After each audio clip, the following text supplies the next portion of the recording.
Hey guys, and welcome back to another video. And today I want to take a closer look and do a deep dive on Planet Tech V5, better known as Genesis, from this year's CitizenCon Direct. Now, this technology is going to mark a pivotal change in the way that CIG makes planets moving forward. So, without further ado, let's get right into this video and see what the future of Star Citizen's planets could look like. When Genesis comes to the persistent universe starting next year, it will change how you experience every world, and not just in the building of the new planets for the Nix system. We will also go back through Stanton and Pyro and reimagine them through the lens of our technology. Previously, and more traditionally, we'd create slices of biomes like deserts or forests. This approach moved us forwards and got us this far, but solving the scale was always tricky. And for Star Citizen, we like to do scale on another level. Issues like seeing tiling from our height maps from high altitude, or the unpredictable blending when two biomes connected, were common. But ultimately, things just never felt right. Our worlds were gorgeous, but to us, they still sometimes felt like interpretations. Now, this was a super hard problem, which we needed to solve at the scale for Star Citizen requires. We challenged ourselves to emulate nature in the most believable way, and not just on a planetary scale, but to our level of detail.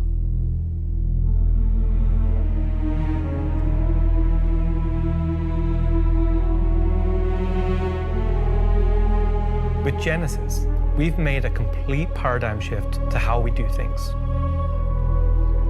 Biomes are now created based on the physical data sets, with the assets being spawned whenever and wherever the correct criteria is found. So when you see a forest or a meadow, it's no longer because an artist painstakingly crafted it there. It's now because it simply wants to be there. Alright, so I'm going to pause it right there so we can kind of talk about what this really means. Now, in Planet Tech V4, you could kind of think of it as paint by numbers, where height map, topology, and temperature map would be generated by a piece of software that CIG has made based on what they want the planet to look like and be. Then an artist would go through to the biomes, and they will essentially go in and use other tools to kind of paint the surface. And I use the analogy of kind of a paint by numbers because different engines have different tools to help artists do this. A good example would be like Unreal Engine 5, where you would have an asset zoo of different 3D models, and you would put those assets into a bank in the engine, and you would get different brushes, and these brushes would enable you to paint trees on a mountain, paint grass or different foliage in different areas. And again, this is very common in Unreal Engine, where indie game developers use this technology to quickly create a landscape and make it look a bit realistic and believable. Now, again, this procedural generation tech and these tools are not proprietary, and many engines have them, but they don't afford the level of fidelity to creating an entire planet. Again, if you're making a level and you have a map that's maybe 4 by 4 square kilometers, your artists can spend more time in a specific area painting these assets and building up this location using these procedural tools. But if you're doing this across an entire planet, you lose a bit of the fidelity that you would get from an artist spending more time in a given location. So that's how you end up with floating rocks and floating trees where things don't quite align, is because an artist hasn't really spent as much time on that location as they would otherwise with a smaller location. And so this tech changes that, where when you have the topology, the temperature map, and now you have a rule set where they have a data bank of these trees will spawn in this location based on these rules instead of an artist going and painting that location by hand. So the engine would follow these rules and they will place rocks and trees and different foliage. So it also ends up looking a lot more realistic. Our new planets are built from the information we create for our different data sets, like height maps, humidity, temperature, soil type, soil amounts, geology erosion data, to name but a few. This means you can now tell where to find valuable minerals as the geology looks like it would be suitable for it. Where scree piles exist below sheer cliff faces, and where rocks have broken off over time due to erosion. Of course, these new tools still give us the ability to direct the look and feel we want. The attention to detail from the tallest mountain to the smallest flower is still our core DNA. All right, so how CIG is accomplishing this is in the data bank, they can essentially create an asset zoo and say that this planet has this foliage. And so essentially when they're creating these planets, they can spend a lot more time on the actual assets themselves rather than placing them. So where an environmental artist can put a certain level of fidelity in a tree or a plant, and then they would essentially add that to the planet's data set, and the engine will populate those assets in a location based on the rules. So if it's a swampy plant for pyro, then the engine would put that plant in the swampy region. So all of those assets would essentially, I guess, have like little tags on them to say, okay, this is where this asset would go. This is what types of locations where this asset can be. Like, for instance, you see these kind of circular orbs here. They're not actually in the water. They're on the land. Essentially, what the artist is doing here is placing tags on this 3D model and saying this is a wetlands asset, but it will spawn on the land in the wetlands. And so when the engine goes to place all the assets in this location and spawn it, it'll read that tag and go like, okay, this is where I'm going to put this thing. And so that's what this intelligent data set update really affords CIG to do, instead of an artist going in and saying, okay, I have to, place all of these orbs on the land. The engine just does it automatically for them.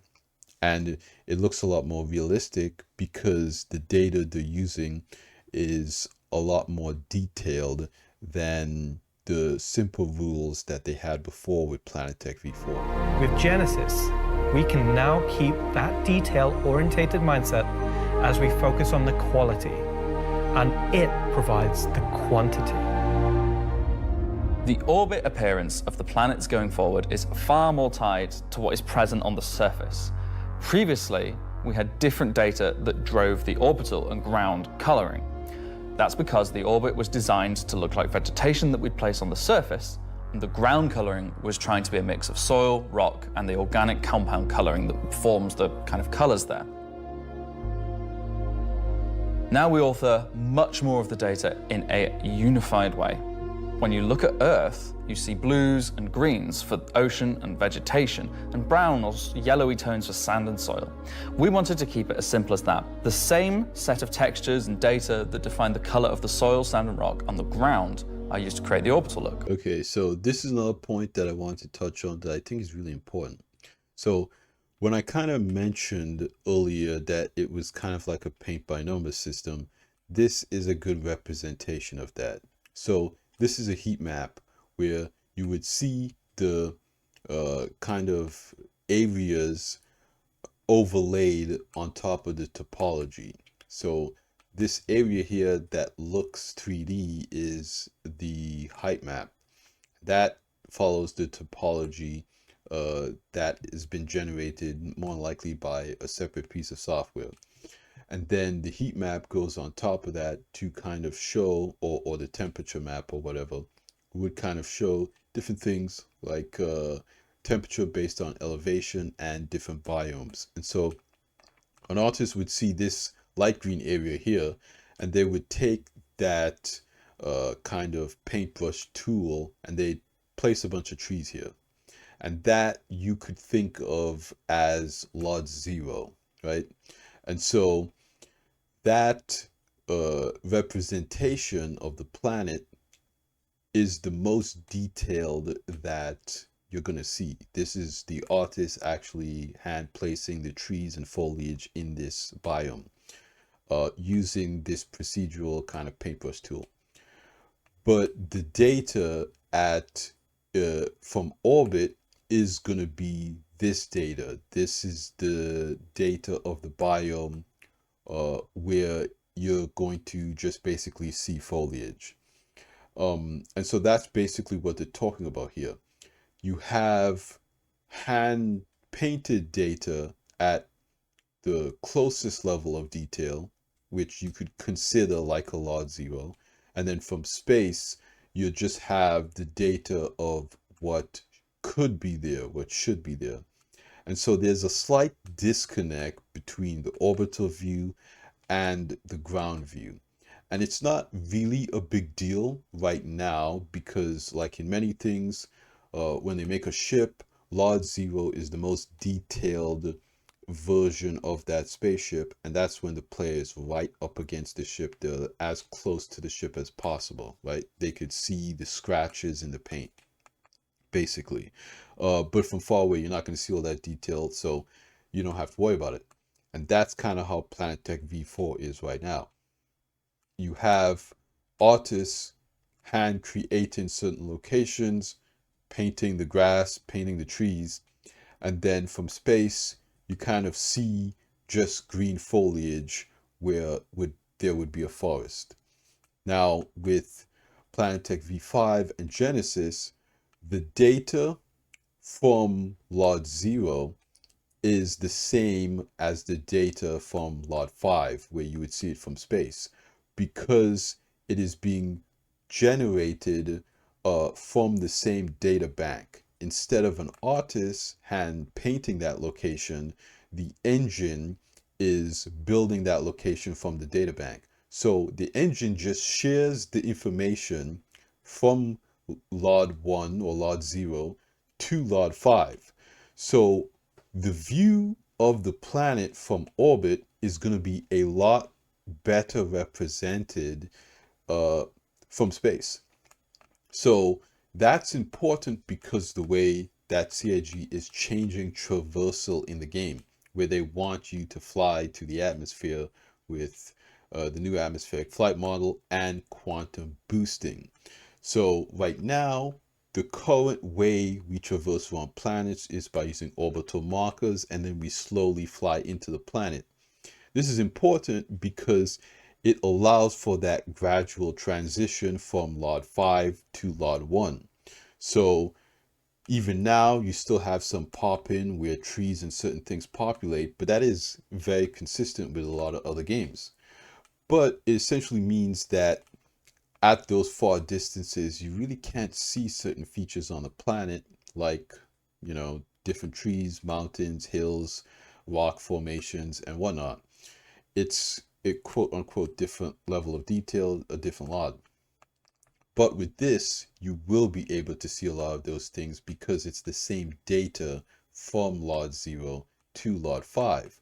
So you're going to be able to fly around the planet and essentially see a location that you think is interesting, a mountain range where you think there might be mineable rocks, and you'll be able to quantum boost directly to that location. So obviously, because traversal is going to be unlocked, right?